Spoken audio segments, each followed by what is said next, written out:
Como individuos no podemos hacer todo solos, siempre vamos a necesitar de más personas o de una comunidad para lograr ciertas cosas, que no solo se trata de nosotros mismos, sino que se trata también de las personas que están alrededor nuestro. Hacer política, estamos hablando de hacer comunidad, cómo podemos nosotros contribuir a algo más grande que nosotros. ¿Qué nos hace una comunidad? En este podcast exploramos los elementos comunes y también reflexionamos sobre qué acciones puedo hacer yo para que mi participación sea más activa y positiva en generar un cambio en nuestra sociedad. Bienvenido a Civitas, temporada 1.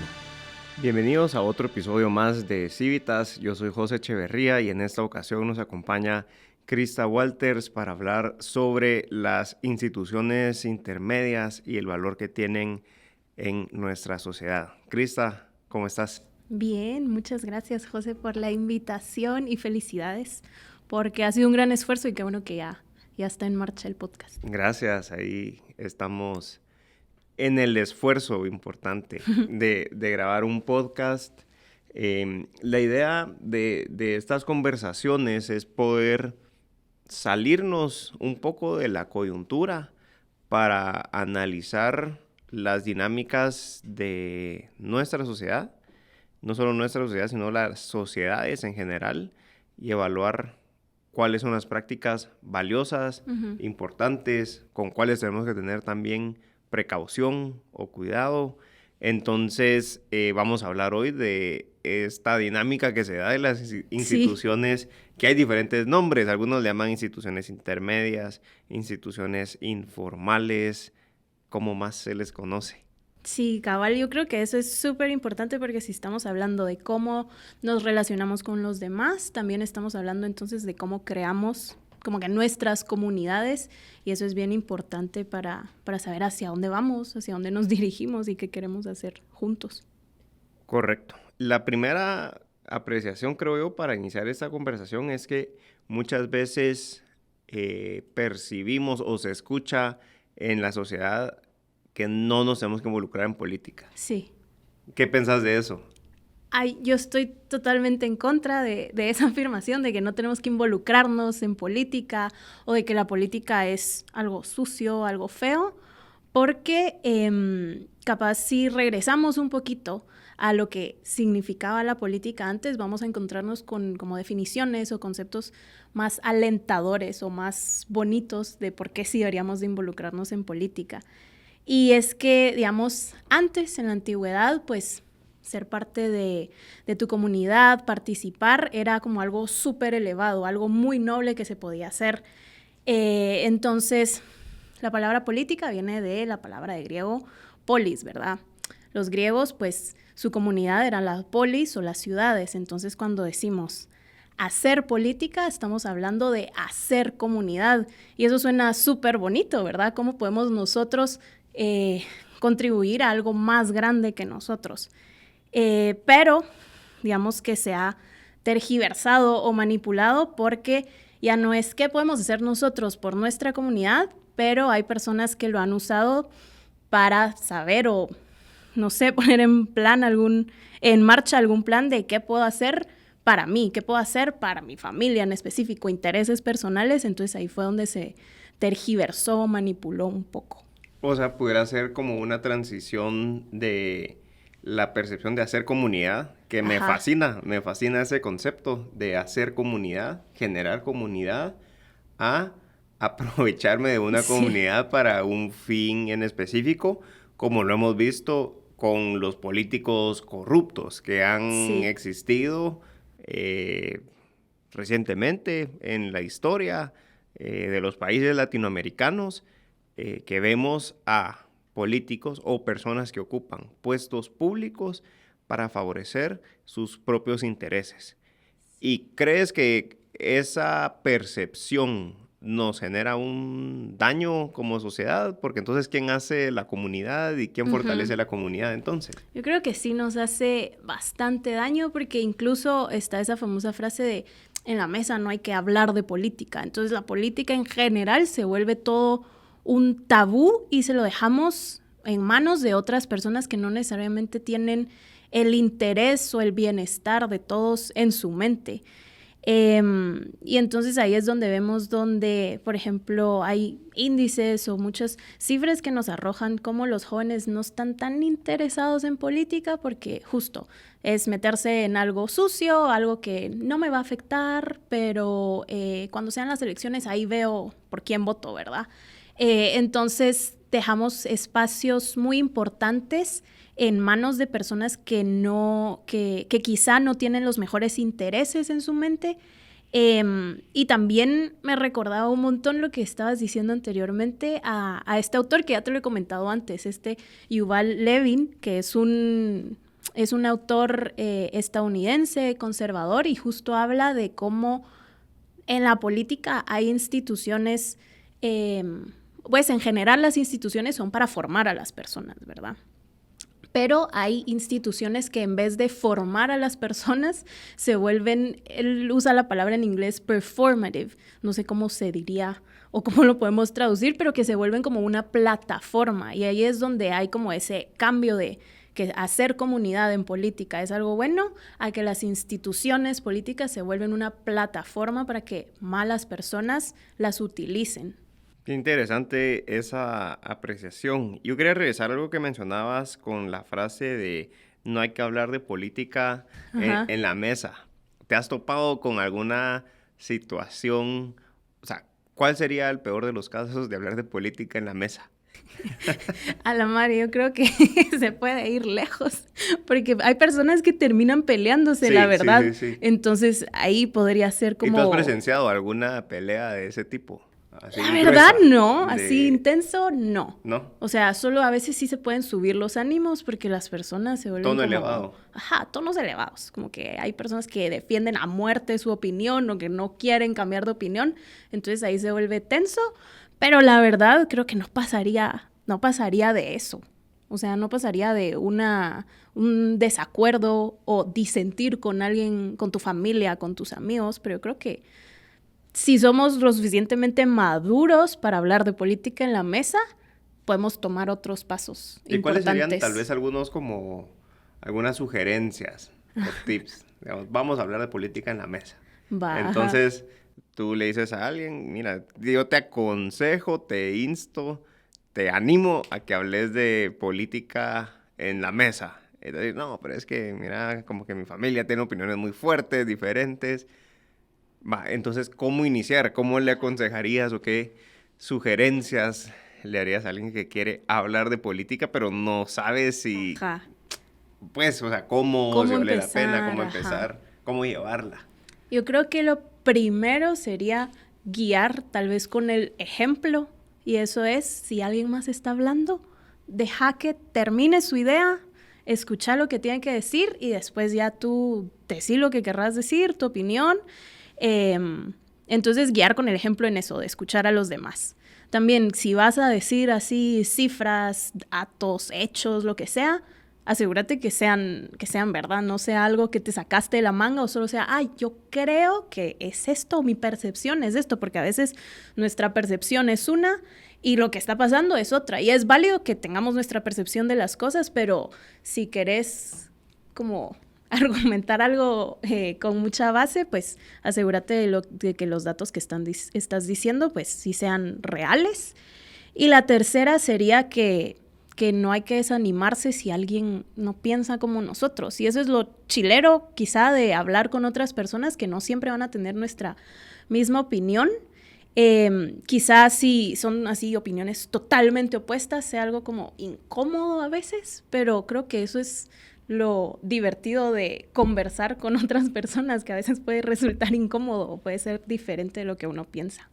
Ok, buenísimo. Qué buenos tips para platicar de política en la mesa. Y luego, digamos como que ese pudiera ser tal vez un primer paso, si lo queremos ver así. Sí, justo. Pero ¿cuáles son como otras formas? O sea, si alguien dice, mira qué interesante, yo creo que es bien importante, es mi opinión, yo creo que es bien importante hacer comunidad, porque el ser humano está diseñado y su ADN busca su entorno, y eso también nos hace diferencia de otras especies. Entonces, ¿cómo iniciar a hacer comunidad. Ahora voy a acuñar ese término en lugar de decir involucrarnos en política. Vamos a hacer comunidad. A hacer comunidad. ¿Sí? ¿Cómo empezar? ¿Cómo iniciar a hacer comunidad? Yo creo que es así el primer paso es darnos cuenta que como individuos no podemos hacer todo solos. Siempre vamos a necesitar de más personas o de una comunidad para lograr ciertas cosas. Entonces, a partir de ello, yo creo que es importante como tener buenas prácticas personales, por un lado, y por el otro, tal vez buscar personas con las que podamos asociarnos. Sería muy interesante explorar como esa parte, pero empezando personalmente, como te decía, entender que como individuos necesitamos de otras personas, que podemos aprender muchísimo de otras personas. También podemos informarnos de lo que está pasando alrededor nuestro. Yo creo que eso es como algo bien básico que quizá queremos aportar, pero no sabemos cómo o cuál es la mejor manera. Y creo que a grande escala hemos visto cómo hay algunos programas, proyectos, cosas que hacen los gobiernos de manera internacional, incluso que tal vez no conocen a profundidad lo que pasa en cierto lugar y entonces la ayuda que quieren dar a veces no funciona. Entonces, incluso desde una perspectiva individual, creo que eso es importante, conocer nuestro alrededor, informarnos y después lo que te decía ya de asociarnos si podemos con otras personas.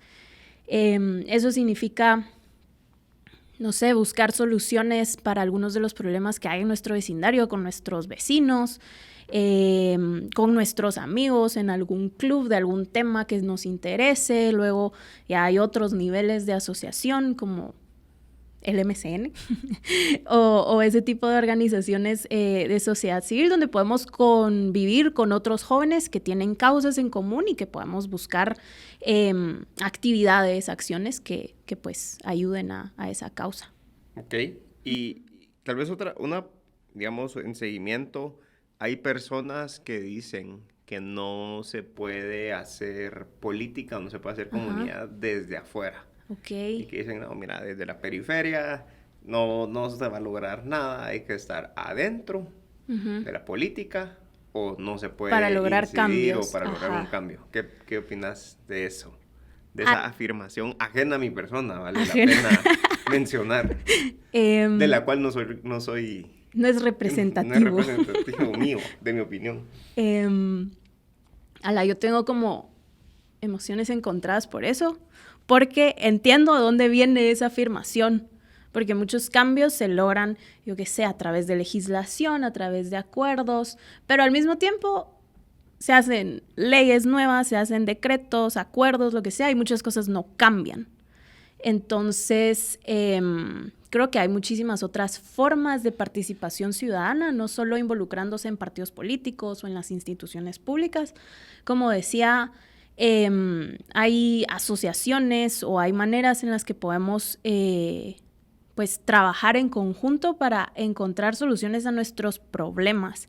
Y ahí me gusta mucho, digamos, recordar lo que decía, por ejemplo, Tocqueville, cuando él escribía o estaba estudiando Estados Unidos y luego escribió este libro de la democracia en América. Ahí tiene él un capítulo en específico de donde habla como esa excepcionalidad, así se diría, ¿verdad?, de los estadounidenses, en cómo ellos se asocian para encontrar soluciones a sus problemas, no esperando que el gobierno sea entonces el que los resuelva. Entonces él decía, no es solo para encontrar soluciones a esos problemas, sino que también es como una garantía para su libertad, en el sentido de que ellos en ese momento, cuando Tocqueville estaba viendo la sociedad norteamericana, pues ellos todavía tenían ese temor de un rey autoritario, de que regresara algún tipo de tiranía. Entonces, al asociarse, ellos cuidaban su libertad porque no dejaban o no iban a dejar que alguien más les dijera cómo solucionar los problemas o cómo encauzar las causas que ellos querían defender. Entonces ahí es donde yo veo que la participación ciudadana afuera de las instituciones públicas es valiosísima porque ahí es donde vemos voluntariamente y de una forma como más espontánea qué es lo que en realidad queremos como sociedad pues solucionar o solventar. Sí, y creo que si vemos la historia hacia atrás, los grandes cambios políticos muchas veces han venido desde afuera Sí, de los funcionarios públicos. claro. Desde la propuesta y, por qué no decirlo, presión Ajá. de un grupo de ciudadanos que se asociaron por una causa en común y presionaron hasta que esa se diera. ¿Cuál es la dinámica entonces de algunas de esas instituciones intermedias o esas instituciones informales con el poder público? Hay algunas que son como de sugerencias, otras que son de fiscalización, Ajá. de apoyo, presión, pero ¿qué pueden representar ante el poder público? Yo creo que representan como un contrapeso. Yo sé que a veces se dice que Guatemala no es que tenga un estado gigante, que tenga presencia en muchos lugares, pueda que nuestro estado sea pequeño en ese sentido, pero todavía está como el peligro de su intromisión en muchos niveles de la vida de los guatemaltecos, ¿verdad? Y ahí es donde creo que entran, por ejemplo, estas instituciones intermedias que pueden tanto alertar de los peligros de las acciones del Estado, pero también proteger ciertas formas de vida o principios, valores que comparte la ciudadanía. Porque cuando estamos hablando de, por ejemplo, las instituciones formales son esas instituciones que están escritas, que son los códigos de leyes.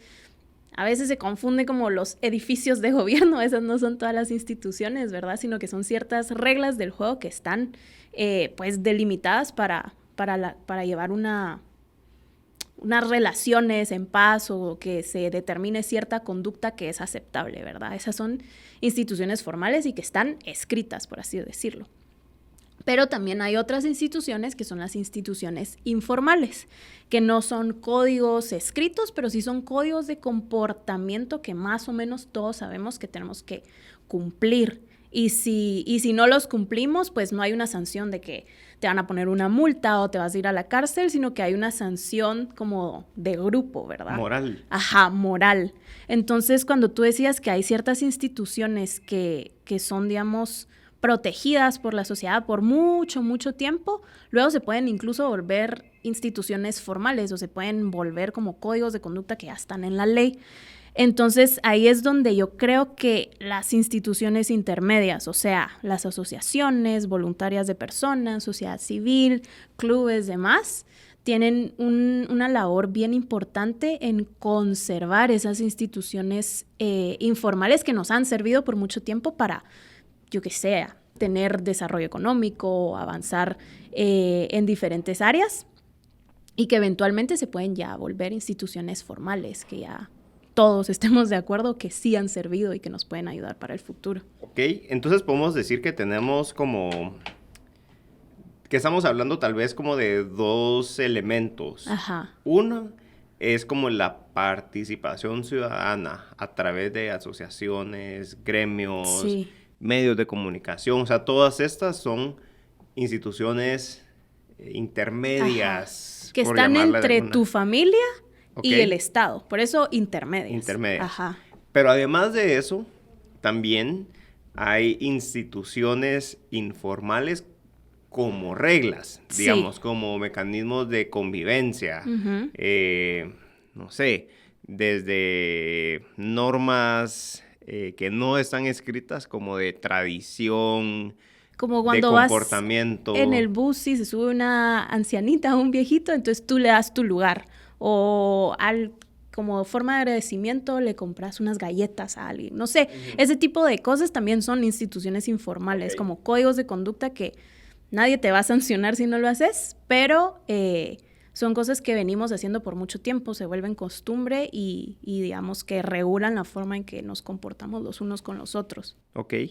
Y en el auge de los regímenes autoritarios, principalmente de América Latina, y de cuando alguien llega al poder público, no con la intención de hacer comunidad, sino aprovecharse de la comunidad y de alguna forma hasta a costa de destruir lo que conforma esa comunidad, se ha visto que Por ejemplo, en Nicaragua se prohíbe desde las iglesias, medios de comunicación, asociaciones, gremios empresariales.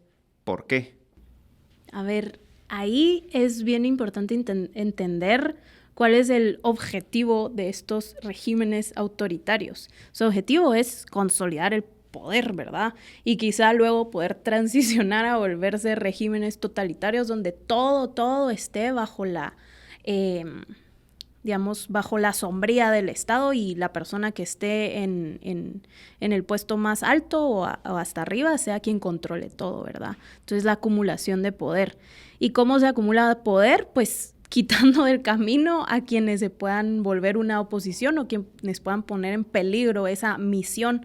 Entonces, el ejemplo que tú dabas de Nicaragua es uno bien claro y creo que súper cercano a nosotros como una sociedad acá en Guatemala tal vez conservadora, muy religiosa, y de cómo podemos ver que un gobierno autoritario puede destruir todo eso, en el sentido de que en Nicaragua se persiguió muchísimo a la Iglesia Católica, en general a las creencias religiosas, porque compiten entonces con la creencia de que el líder autoritario es quien debe tener el poder o quien debe de guiar incluso la moral de las personas.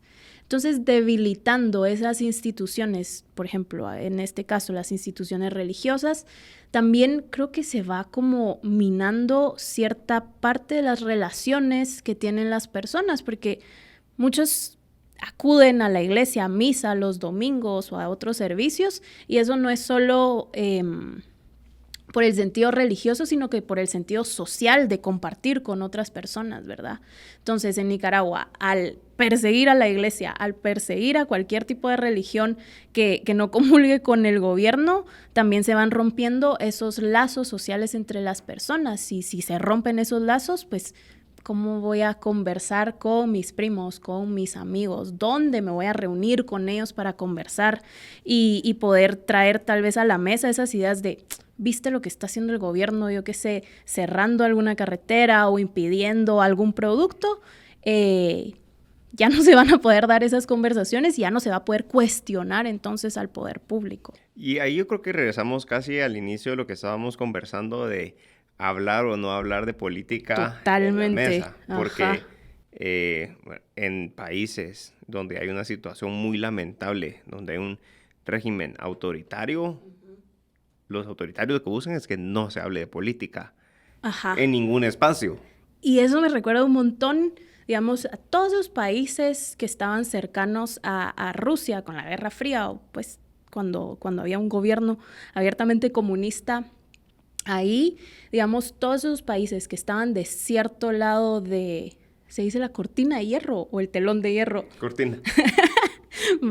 Todos los países que estaban de un lado de esa cortina de hierro, digamos que la imposición de la Unión Soviética, en ese momento, de cierto tipo de ideología, no solo era solo como cierto tipo de gobierno, sino que era todo un entramado que llegaba a la vida personal de las personas. Entonces, en esos países, las personas ya no podían hablar libremente de lo que pensaban porque siempre iba a haber alguien alrededor suyo como dispuesto a luego ir a contarle al régimen lo que estabas hablando, ¿verdad?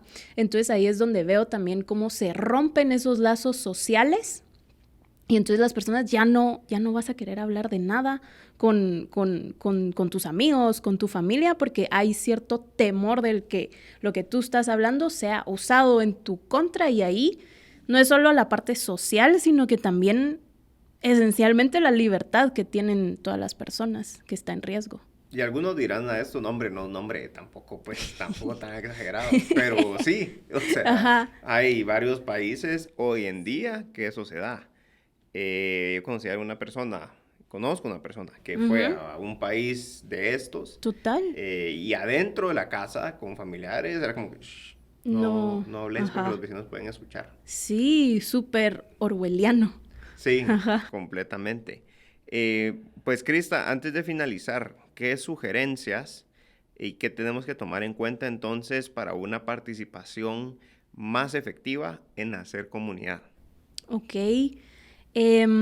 Yo creo que es súper importante tener la base o tener esa concepción de que cuando hacemos comunidad lo estamos haciendo con otras personas. Es importante, claro que sí, nuestras energías individualmente, el esfuerzo que querramos ponerle y tal, pero también recordemos que no solo se trata de nosotros mismos, sino que se trata también de las personas que están alrededor nuestro, de nuestra comunidad.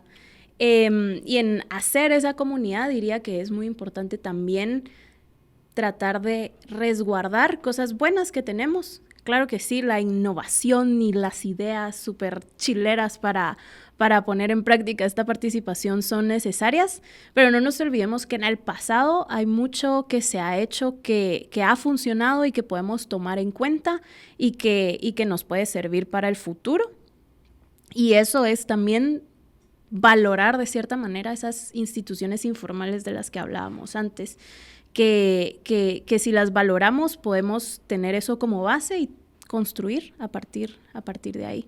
Sí, y me gusta bastante la idea que hacer comunidad depende de nosotros, de cada uno de nosotros, y que también el valor histórico de hacer comunidad para ir buscando el progreso y desarrollo de nosotros mismos como individuos, viendo a quienes están alrededor de nosotros y mejorando también pues esas condiciones, poniendo en práctica nuestros recursos, habilidades y talentos. Y también hemos hablado bastante de los peligros en dejar de hacerlo, de estar atentos a que esta participación de hacer comunidad no se vea censurada ni limitada. Así que, Krista, muchísimas gracias por acompañarnos en este episodio de Civitas.